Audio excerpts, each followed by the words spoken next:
मृत्यु घटना रे गिरफ हेलेनी 8 रु अधिक। मद मृत्यु पछरे बीजेडी रो लिंक थिबा आसीछि अभियोग। एक्शन मोड रे बीजेपी सरकार बेआईन मद भाटी उपरे बुलिबो बुलडोजर।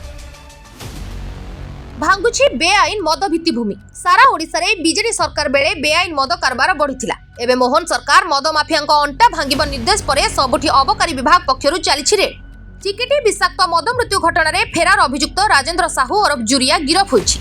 चिकिटी विषाक्त मद पी असुस्थ होइथिबा लोकंकु भेटी आलोचना करिसेंती अबकारी मंत्री एवं 3 बीजेपी विधायक। अबकारी मंत्री कहिसेंती चिकिटी विषाक्त मद मृत्यु घटना हेबो आरडीसी स्तरीय तदंत।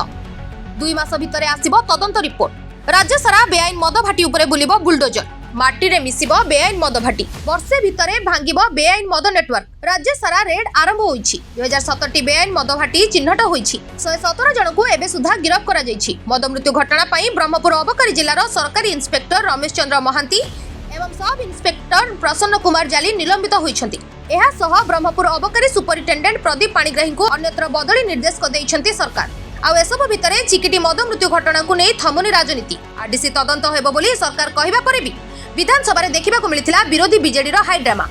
हट्टगोल करी गृह अचल करबा सह गांधी मूर्ति तळे विक्षोभ प्रदर्शन करिथिला बीजेडी। अबकारी मंत्री को इस्तीफा दाबी करूछि बीजेडी। सूचना मिलिछि कि 2000 मसिया पूर्वरु ओडिसा रे मद्यपक संख्या 12% थिला। एही संख्या बढ़ी एबे 30% रे पहुंचिलानी, जाकी चिंतार विषय। बीजेडी सरकार समय रे गां रे गढ़ी उठिथिला बेआईन मद भाटी। निर्वाचन समय रे मद बांटी भोट बैंक जोगाड़ करुथिला बीजेडी। निर्दिष्ट मद माफियांकु मिलुथिला मद लाइसेंस।